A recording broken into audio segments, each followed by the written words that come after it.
Hi friends, ನಿಮ್ಮೆಲ್ಲರಿಗೂ ಕೂಡ ನಿಮ್ಮದೇ ಆಗಿರ್ತಕ್ಕಂಥ ಯೂಟ್ಯೂಬ್ ಚಾನಲ್ ಸ್ಟಡಿ ವಿತ್ ಪರಶುರಾಮ್ಗೆ ಸ್ವಾಗತ ಅಂತ ಹೇಳ್ತಾ, ಪಾಠಾಧಾರಿತ ಮೂಲ್ಯಾಂಕನ LBA 6ನೇ ತರಗತಿ ಸಮಾಜ ವಿಜ್ಞಾನದಲ್ಲಿ 2ನೇ ಪಾಠ ಭಾರತ ನಮ್ಮ ಹೆಮ್ಮೆ, 3ನೇ ಪಾಠ ನಮ್ಮ ಹೆಮ್ಮೆಯ ಕರ್ನಾಟಕ, 8ನೇದು ನಮ್ಮ ಸಂವಿಧಾನ. ಈ ಮೂರನ್ನು ಸೇರಿ 20 ಅಂಕಗಳ ಒಂದು LBA ಪೇಪರ್ಗಳನ್ನು ನೋಡೋಣ. ಆಲ್ರೆಡಿ ಎಲ್ಲ ತರಗತಿ ಮತ್ತು ಎಲ್ಲ ವಿಷಯಗಳಲ್ಲಿ LBA ಪೇಪರ್ಗಳು ನಮ್ಮ ಹತ್ರ ಸಿಗ್ತವೆ. ಸೊ ಯಾರಿಗೆ ಇಂಟ್ರೆಸ್ಟೆಡ್ ಇದೆನವರು 9964050759ಗೆ ವಾಟ್ಸಪ್ಪಲ್ಲಿ ಮೆಸೇಜ್ ಮಾಡಿ ಅವುಗಳನ್ನು ಬೈ ಮಾಡ್ಬೋದು. ಜ್ಞಾನಕ್ಕೆ 7 ಅಂಕ, ತಿಳುವಳಿಕೆಗೆ 9 ಅಂಕ, ಅನ್ವಯಕ್ಕೆ 4 ಅಂಕ, ಒಟ್ಟು 20 ಅಂಕ. ವಸ್ತುನಿಷ್ಠ ಮತ್ತು ಅತಿ ಕಿರು ಉತ್ತರ 1 ಅಂಕದ್ದು 6, 2 ಅಂಕದ್ದು 10 ಅಂಕ, ದೀರ್ಘ ಉತ್ತರ 4 ಅಂಕದ್ದು 4 ಅಂಕ. ಸೊ ಒಟ್ಟಾರೆ 20 ಅಂಕ. ಕಠಿಣತೆ ಮಟ್ಟ ನೋಡೋದಾದರೆ ಸುಲಭ 6 ಅಂಕ, ಸಾಧಾರಣ 4 ಅಂಕ, ಕಠಿಣ 4 ಅಂಕ, ಒಟ್ಟು 20 ಅಂಕ. ಇನ್ನು ಪಾಠಗಳನ್ನು ನೋಡೋದಾದರೆ ಭಾರತ ನಮ್ಮ ಹೆಮ್ಮೆದಿಂದ 1 ಅಂಕದ 2, 2 ಅಂಕದ 1, 4 ಅಂಕದ 1, 4 ಪ್ರಶ್ನೆ 8 ಅಂಕ. ನಮ್ಮ ಹೆಮ್ಮೆಯ ಕರ್ನಾಟಕದಿಂದ 1 ಅಂಕದ 2, 2 ಅಂಕದ 2, ಒಟ್ಟು 4 ಪ್ರಶ್ನೆ 6 ಅಂಕ. ಇನ್ನು ನಮ್ಮ ಸಂವಿಧಾನದಿಂದ 1 ಅಂಕದ 2, 2 ಅಂಕದ 2, ಒಟ್ಟು 4 ಪ್ರಶ್ನೆಗಳು 6 ಅಂಕ. ಸೊ 1 ಅಂಕದ 6, 2 ಅಂಕದ 5, 4 ಅಂಕದ 1, ಒಟ್ಟು 12 ಪ್ರಶ್ನೆ 20 ಅಂಕಗಳಿದ್ದಾವೆ.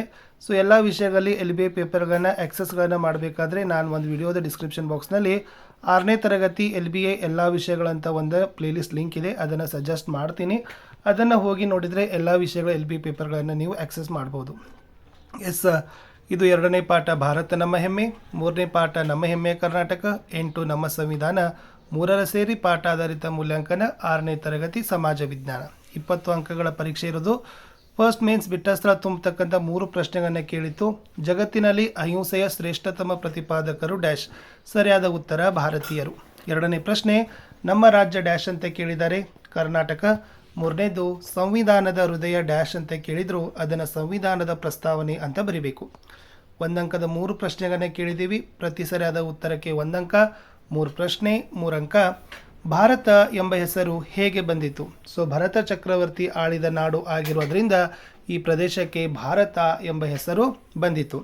ಇನ್ನು ಜೋಗ ಜಲಪಾತ ಯಾವ ಜಿಲ್ಲೆಯಲ್ಲಿದೆ ಅಂತ ಕೇಳಿದ್ದಾರೆ, ಸರಿಯಾದ ಉತ್ತರ ಜೋಗ ಜಲಪಾತ ಶಿವಮೊಗ್ಗ ಜಿಲ್ಲೆಯಲ್ಲಿದೆ. 6ನೇ ಪ್ರಶ್ನೆ ಗಣರಾಜ್ಯ ಎಂದರೇನು? ರಾಜ್ಯದ ಚುನಾಯಿತ ಮುಖ್ಯಸ್ಥರಿರುವ ವ್ಯವಸ್ಥೆಯನ್ನೇ ಗಣರಾಜ್ಯ ಅಂತ ಕರೆಯೋದು. ಪ್ರಜೆಗಳಿಂದ ಚುನಾಯಿತರಾದ ಪ್ರತಿನಿಧಿಗಳ ಆಳ್ವಿಕೆ ಇರ್ತಕ್ಕಂಥ ವ್ಯವಸ್ಥೆಯೇ ಗಣರಾಜ್ಯ ಅಂತ ಕರೆದ್ರೆ ಸಾಕು.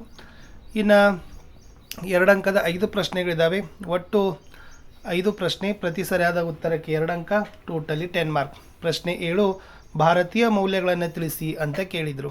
ಅದು ಆಚಾರ್ಯ ದೇವೋಭವ ಬರ್ತದೆ, ಅಹಿಂಸೆ, ಎಲ್ಲ ಜನರು ಸುಖಿಗಳಾಗಲಿ ಮತ್ತು ಸರ್ವಧರ್ಮ ಸಮಾನತೆ. ಇವೇನಪ್ಪ ಅಂದರೆ ಭಾರತೀಯ ಧರ್ಮಗಳು. ಪ್ರಶ್ನೆ 8 ಮೈಸೂರು ವಿಭಾಗವನ್ನು ಆಳಿದ ರಾಜಮನೆತನಗಳು ಯಾವುವು ಅಂತ ಕೇಳಿದ್ದಾರೆ. ಇಲ್ಲಿ ಗಂಗರು, ಚೋಳರು, ಹೊಯ್ಸಳರು, ವಿಜಯನಗರದ ಅರಸರು, ಮೈಸೂರು ಒಡೆಯರು ಮತ್ತು ಅಳುಪರು ಇವರೆಲ್ಲರೂ ಕೂಡ ಮೈಸೂರು ವಿಭಾಗವನ್ನು ಆಳಿರ್ತಕ್ಕಂಥ ರಾಜಮನೆತನಗಳಲ್ಲಿ ಬರ್ತಾರೆ. ಇನ್ನು ಬೆಳಗಾವಿ ವಿಭಾಗದಲ್ಲಿರುವ ಚಾರಿತ್ರಿಕ ಸ್ಥಳಗಳನ್ನು ಹೆಸರಿಸ್ರಿ ಅಂತ ಕೇಳಿದರು. ಇಲ್ಲಿ ಬಾದಾಮಿ ಬರ್ತದೆ, ಐಹೊಳೆ, ಪಟ್ಟದಕಲ್ಲು, ಕೂಡಲ ಸಂಗಮ ಇವು ಬೆಳಗಾವಿ ವಿಭಾಗದ ಪ್ರಸಿದ್ಧ ಚಾರಿತ್ರಿಕ ಸ್ಥಳಗಳು. ಮುಂದಿನ ಪ್ರಶ್ನೆ ಸರ್ಕಾರ ಅಂದರೆ ಏನು? ಎಸ್, ಪ್ರಜೆಗಳು ಬದುಕು ಚೆನ್ನಾಗಿ ಇರಬೇಕಾದರೆ ದೇಶದಲ್ಲಿ ಶಿಸ್ತು ಪಾಲನೆ, ಶಾಂತಿ, ವ್ಯವಸ್ಥಿತ ಆಡಳಿತ, ಆರ್ಥಿಕ ಭದ್ರತೆ, ಅಭಿವೃದ್ಧಿ, ಸಾಮಾಜಿಕ ನ್ಯಾಯ ಮುಂತಾದವುಗಳನ್ನು ಸ್ಥಾಪಿಸ್ತಕ್ಕಂಥ ಹಾಗೂ ನಿರ್ವಹಿಸುವ ಸಂಘಟನೆ ಬೇಕಾಗ್ತದೆ. ಇದೇ ಸಂಘಟನೆಗೆ ಸರ್ಕಾರ ಅಂತಲೇ ಕರೆಯೋದು. ಪ್ರಶ್ನೆ 11 ಸಂವಿಧಾನ ಪ್ರಸ್ತಾವನೆಯ ತತ್ವಾದರ್ಶಗಳು ಯಾವುವು ಅಂತ ಕೇಳಿದ್ದಾರೆ. ನ್ಯಾಯ, ಸ್ವಾತಂತ್ರ್ಯ, ಸಮಾನತೆ, ಭ್ರಾತೃತ್ವ, ವ್ಯಕ್ತಿ ಗೌರವ ಮತ್ತು ರಾಷ್ಟ್ರೀಯ ಏಕತೆ ಇವೆಲ್ಲವುಗಳು ಕೂಡ ನಮ್ಮ ಸಂವಿಧಾನದ ಪ್ರಸ್ತಾವನೆಯಲ್ಲಿರುವ ತತ್ವಾದರ್ಶಗಳೇ ಆಗಿದ್ದಾವೆ. ಮುಂದಿನ 4 ಅಂಕದ ಪ್ರಶ್ನೆ ಇತ್ತು, ಭಾರತ ಉಪಖಂಡದ ಶ್ರೇಷ್ಠತೆ ಕುರಿತು ಟಿಪ್ಪಣಿ ಬರೀರಿ ಅಂತ ಕೇಳಿದ್ದಾರೆ. ಇಲ್ಲಿ ಜನನಿ ಜನ್ಮಭೂಮಿಚ್ಚ ಸ್ವರ್ಗಾದಪಿ ಗರಿಯಸಿ, ತಾಯಿ ಹಾಗೂ ತಾಯಿನಾಡು ಸ್ವರ್ಗಕ್ಕಿಂತಲೂ ಮಿಗಿಲಾದದ್ದು.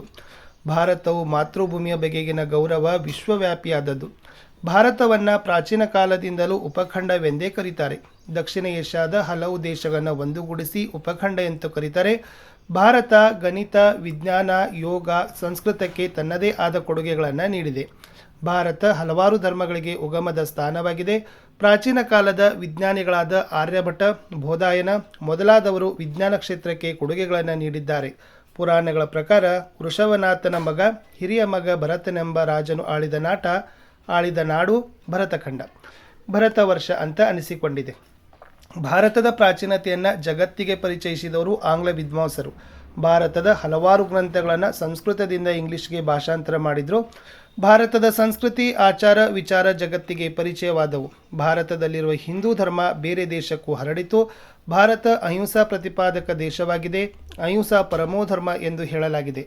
ಭಾರತೀಯ ಮೌಲ್ಯಗಳು ಭಾರತದ ಶ್ರೇಷ್ಠತೆಯನ್ನು ಜಗತ್ತಿಗೆ ತೋರಿಸ್ತವೆ. ಭಾರತದಲ್ಲಿರುವ ಮತ, ಧರ್ಮ ಯಾವುದೇ ಇರಲಿ, ದೇವರು ಒಬ್ಬನೇ, ನಾಮ ಹಲವು ಎಂಬುದು ವೇದವಾಕ್ಯವಾಗಿದೆ. ಭಾರತದ ಪ್ರಾಚೀನ ದೇವಾಲಯಗಳನ್ನು ಯುನೆಸ್ಕೋ ಆಯ್ಕೆ ಮಾಡಿ ವಿಶ್ವ ಪರಂಪರೆಯ ತಾಣಗಳಾಗಿ ಸಂರಕ್ಷಣೆ ಮಾಡುತ್ತಿದೆ. ಆದ್ದರಿಂದ ಭಾರತ ಜಗತ್ತಿನಲ್ಲಿ ಶ್ರೇಷ್ಠವಾಗಿರ್ತಕ್ಕಂಥ ಸ್ಥಾನದಲ್ಲಿದೆ ಅಂತ ಹೇಳಿದರೆ ಸಾಕು. ಇಷ್ಟಿತ್ತು ಈ ಪ್ರಶ್ನೆ ಉತ್ತರ ಅಂತ ಹೇಳ್ತಾ, ಯಾರಿಗೆಲ್ಲ LBA PDF ಬೇಕಾಗಿದ್ದರೆ 9964050759ಗೆ ವಾಟ್ಸಪ್ಪಲ್ಲಿ ಮೆಸೇಜ್ ಮಾಡಿ ಅವುಗಳನ್ನು ಬೈ ಮಾಡ್ಬೋದು ಅಂತ ಹೇಳ್ತಾ ಸಿಗ್ತೀನಿ ಹೊಸ ವಿಡಿಯೋದಲ್ಲಿ. ಬಾಯ್.